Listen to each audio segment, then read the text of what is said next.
S ಒಂದ್ ಕಡೆ ಈಗ ಶಿಕ್ಷೆಯ ಪ್ರಮಾಣ ಪ್ರಕಟ ಆದ ನಂತರ ಏನೇನು ಆಪ್ಷನ್ಸ್ ಇರುತ್ತೆ ಇದೀಗ ಪ್ರಜ್ವಲ್ ರೇವಣ್ಣಗೆ ಅನ್ನೋದು ಒಂದ್ ಕಡೆ ಆದ್ರೆ ಮತ್ತೊಂದ್ ಕಡೆ ಇಡೀ ಒಂದು ಪ್ರಕರಣ ಆದ ನಂತರ ನಾವು ಏಪ್ರಿಲ್ 28 2024 ಏನು ದೂರು ದಾಖಲಾಯಿತು ಅಲ್ಲಿಂದ ಇಲ್ಲಿವರೆಗೂ ಯಾವ ರೀತಿಯಾಗಿ ತನಿಖೆ ನಡೆಯಿತು, ಯಾವ ರೀತಿಯಂತಹ ಟ್ರಯಲ್ ನಡೆಯಿತು, ಯಾವ ರೀತಿಯಾಗಿ ಸಾಕ್ಷಿಗಳ ಒಂದು ವಿಚಾರಣೆ ನಡೆಯಿತು ಅನ್ನೋದನ್ನ ಹೇಳ್ತಾ ಹೋಗೋದಾದ್ರೆ ಖಂಡಿತವಾಗ್ಲೂ ನವೀತ್, ಯಾಕಂದ್ರೆ 2024 ಕೇಸ್ ರಿಜಿಸ್ಟರ್ ಆಗುತ್ತೆ.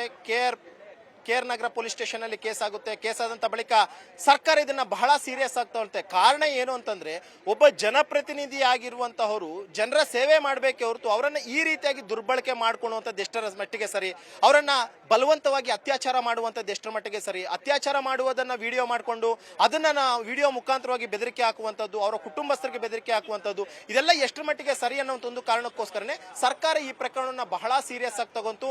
ಇಮಿಡಿಯೇಟ್ ಆಗಿ ಕೇಸ್ ರಿಜಿಸ್ಟರ್ ಮಾಡಿಸ್ತು. ಕೇಸ್ ರಿಜಿಸ್ಟರ್ ಆದಂತ ಬಳಿಕ CID ಅಲ್ಲಿ SIT ಟೀಮ್ ನ ಕೂಡ ಅಷ್ಟೇ ರೆಫರ್ ಮಾಡುತ್ತೆ. SIT ಟೀಮ್ ನಲ್ಲೂ ಕೂಡ ಅಷ್ಟೇ ಆ ಒಂದು ಟೈಮ್ ನಲ್ಲಿ ಎಲ್ಲರೂ ಕೂಡ ಮಹಿಳಾ ಸಿಬ್ಬಂದಿ ಅವ್ರನ್ನ ಹಾಕ್ತಾರೆ. ಕಾರಣ ಏನು ಅಂತಂದ್ರೆ, ಈತ ಮಹಿಳೆಯರ ವಿರುದ್ಧವಾಗಿ ಮಹಿಳೆಯರ ಮೇಲೆ ಯಾವ ರೀತಿ ದೌರ್ಜನ್ಯವನ್ನ ಮಾಡಿದ್ದ, ಮಹಿಳೆಯರ ಪವರ್ ಏನು ಅಂತ ತಿಳಿಸುವಂತ ನಿಟ್ಟಿನಲ್ಲಿ ಮಹಿಳಾ ಸಿಬ್ಬಂದಿಯನ್ನು ಈ ಒಂದು ಪ್ರಕರಣದಲ್ಲಿ ತನಿಖಾಧಿಕಾರಿಯನ್ನಾಗಿ ನೇಮಕ ಮಾಡ್ತಾರೆ. ತದನಂತರ ಪ್ರಜ್ವಲ್ ರೇವಣ್ಣ ಮೇಲೆ ಕೇಸ್ ಆಗಿದ ತಕ್ಷಣ ಆತ ಎಸ್ಕೇಪ್ ಆಗಿ ಹೋಗ್ತಾನೆ, ವಿದೇಶದಲ್ಲಿ ತಲೆಮರೆಸ್ಕೊಳ್ತಾನೆ.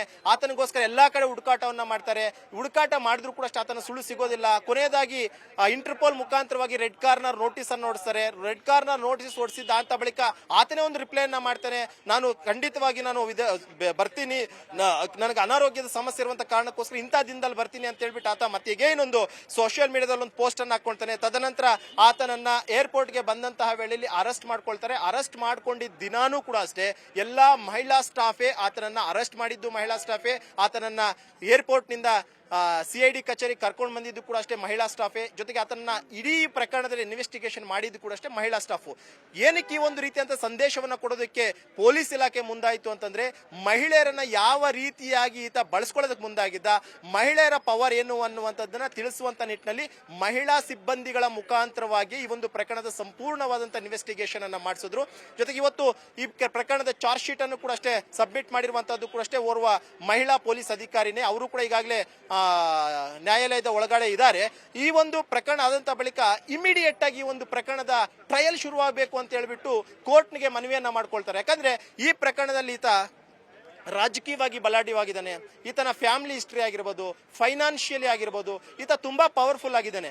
ಒಂದ್ ವೇಳೆ ಈ ಒಂದು ಪ್ರಕರಣದ ಟ್ರಯಲ್ ಅನ್ನುವಂತಹದ್ದು ತಡ ಆಯ್ತು ಅಂತಂದ್ರೆ, ದಿನೇ ದಿನೇ ಮುಂದಕ್ಕೆ ಹೋಯ್ತು ಅಂತಂದ್ರೆ ಸಾಕ್ಷಿಗಳ ಮೇಲೆ ಒತ್ತಡ ಬೀಳ್ಬೋದು, ಸಾಕ್ಷಿಗಳನ್ನ ಈತ ಪರ್ಚೇಸ್ ಮಾಡ್ಬೋದು, ಕೋರ್ಟ್ನ ಮುಂದೆ ಸಾಕ್ಷಿ ಬಂದು ಹೇಳಿಕೆ ಕೊಡದಂತೆ ಈತ ತಡಿಸ್ಬೋದು, ಏನಾದ್ರೂ ಮಾಡ್ಬೋದು. ದಯವಿಟ್ಟು ಈತನ ಮೇಲೆ ಇಮಿಡಿಯೇಟ್ ಟ್ರಯಲ್ ಶುರು ಮಾಡಿ ಅಂತ ಹೇಳಿದ್ರು.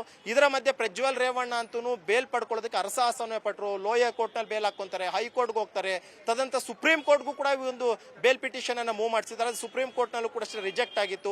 ರಿಜೆಕ್ಟ್ ಅಂತ ಬಳಿಕ ಎಗೈನ್ ಟ್ರಯಲ್ ಕೋರ್ಟ್ಗೆ ಬರ್ತಾರೆ, ಇಲ್ಲೂ ಕೂಡ ಹಾಕೊಂತಾರೆ, ಇಲ್ಲೂ ಮತ್ತೆ ರಿಜೆಕ್ಟ್ ಮಾಡ್ತಾರೆ. ಈ ಒಂದು ರಿಜೆಕ್ಟ್ ಆದಂತ ಬಳಿಕ ಮತ್ತೆ ಹೈಕೋರ್ಟ್ಗೆ ಹೋಗ್ತಾರೆ. ಹೈಕೋರ್ಟ್ ಕೂಡ ಅಷ್ಟೇ ಏನೇ ಇದ್ರು ನೀವು ಲೋಯರ್ ಕೋರ್ಟ್ ಅಲ್ಲಿ ನೋಡ್ಕೊಳ್ಳಿ ಅಂತ ಹೇಳಿದೆ. ಮತ್ತೆ ಲೋಯರ್ ಕೋರ್ಟ್ಗೆ ಬೇಲ್ ಪಿಟಿಷನ್ ಹಾಕೊಂತಾರೆ. ಈ ಬೇಲ್ ಪಿಟಿಷನ್ ಮೂವ್ ಮಾಡುವಂತಹ ಹಂತದಲ್ಲಿಯೇ ಟ್ರಯಲ್ ಕೂಡ ಅಷ್ಟೇ ಶುರುವಾಗುತ್ತೆ. ಲಾಸ್ಟ್ 7 ತಿಂಗಳಿಂದನೂ ಕೂಡ ಅಷ್ಟೇ ಟ್ರಯಲ್ ಅನ್ನುವಂಥದ್ದು ನಡೀತಾ ಇತ್ತು. ಈ ಒಂದು ಪ್ರಕರಣದಲ್ಲಿರುವಂತಹ ಎಲ್ಲಾ ಸಾಕ್ಷಿಗಳನ್ನು ಕೂಡ ಅಷ್ಟೇ ಕೋರ್ಟ್ಗೆ ಕರೆಸಿದ್ರು, ಅವರಿಂದ ಹೇಳಿಕೆಗಳನ್ನ ದಾಖಲು ಮಾಡ್ಕೊಂಡಿದ್ರು, ತನಿಖಾಧಿಕಾರಿಗಳು ಏನೆಲ್ಲ ಇನ್ವೆಸ್ಟಿಗೇಷನ್ ಮಾಡಿದ್ರು ಮತ್ತು ಚಾರ್ಜ್ ಶೀಟ್ ನಲ್ಲಿರುವಂತಹ ಅಂಶಗಳೇನು, ಈಗ ಪ್ರತಿಯೊಂದನ್ನು ಕೂಡ ಮುಂದಿಟ್ಕೊಂಡು ಇಂಟ್ರಾಗೇಷನ್ ಅನ್ನು ಕೂಡ ಮಾಡಿದ್ರು. ಇದೆಲ್ಲವನ್ನು ಕೂಡ ಅಷ್ಟೇ ಕೋರ್ಟ್ನಾಗೆ ಚಾರ್ಜ್ ಶೀಟ್ ಮುಖಾಂತರ ಸಬ್ಮಿಟ್ ಮಾಡಿದ್ರು. ಆ ಒಂದು ಚಾರ್ಜ್ ಶೀಟ್ ಅನ್ನ ಮುಂದಿಟ್ಕೊಂಡು ವಾದ ಪ್ರತಿವಾದ ಆಯಿತು. ಇದರಲ್ಲೂ ಕೂಡ ಅಷ್ಟೇ ಪ್ರಜ್ವಲ್ ರೇವಣ್ಣ ಪಾತ್ರ ಇಲ್ಲ ಅನ್ನುವಂಥ ನಿಟ್ಟಿನಲ್ಲಿ ಕೂಡ ಅಷ್ಟೇ ಟ್ರಯಲ್ ನಡೆದಂತ ಸಂದರ್ಭದಲ್ಲಿ ವಾದಗಳಾಗಿತ್ತು. ಆದ್ರೂ ಕೂಡ ಅಷ್ಟೇ ಕೋರ್ಟು ಪೊಲೀಸರು ಸಂಗ್ರಹ ಮಾಡಿರುವಂತಹ ಸಾಕ್ಷ್ಯಗಳಾಗಿರ್ಬೋದು ಮತ್ತು ಈ ದೂರುದಾರೆ ಕೊಟ್ಟಂತಹ ಮತ್ತು ಸಂತ್ರಸ್ತೆ ಕೊಟ್ಟಂತಹ ಒಂದು 164 ಸ್ಟೇಟ್ಮೆಂಟ್ ಆಗಿರ್ಬೋದು, ಇದನ್ನ ಬಹಳ ಸೀರಿಯಸ್ ಆಗಿ ಕನ್ಸಿಡರ್ ಮಾಡಿರುವಂತಹ ಕಾರಣಕ್ಕೋಸ್ಕರನೇ ಈ ಪ್ರಕರಣದಲ್ಲಿ, ಅದು ಕೇವಲ ಒಂದು ಪ್ರಕರಣದಲ್ಲಿ ಏನು ತನ್ನ ಮನೆ ಕೆಲಸದಾಕೆ ಮೇಲೆ ನಡೆದಂತ ಅತ್ಯಾಚಾರ ಪ್ರಕರಣ ಇತ್ತು, ಈ ಪ್ರಕರಣದಲ್ಲಿ ಈತ ದೋಷಿ ಅನ್ನುವಂತಹದನ್ನ ಕೋರ್ಟ್ ತೀರ್ಮಾನ ಮಾಡಿತ್ತು. ದೋಷಿ ಅಂತ ತೀರ್ಮಾನ ಮಾಡಿದಂತ ಕಾರಣಕ್ಕೋಸ್ಕರ ಇವತ್ತು ಪ್ರಜ್ವಲ್ ರೇವಣ್ಣ ಹೌದು ದೋಷಿ ಅಂತ ನೀವು ಕನ್ಸಿಡರ್ ಮಾಡಿದಿರಾ, ಶಿಕ್ಷೆ ಪ್ರಮಾಣವನ್ನಾದ್ರೂ ಕಡಿಮೆ ಮಾಡಿ ಅಂತೇಳಿ ಇವತ್ತು ಕೈ ಮುಗಿದು ಜಡ್ಜ್ನ ಕೇಳುವಂತಹ ಸ್ಥಿತಿ ಎದುರಾಗಿದೆ. ಸದ್ಯಕ್ಕೆ ಈಗಾಗಲೇ ಕೆಲವೇ ಕ್ಷಣದಲ್ಲಿ ಬಹುತೇಕ 3:30 ಒಳಗಾಗಿ ಒಂದು ಆದೇಶ ಹೊರಬರುವಂತಹ ಸಾಧ್ಯತೆಗಳು ಹೆಚ್ಚಾಗಿ ಕಂಡು ಬರ್ತಾ ಇದೆ.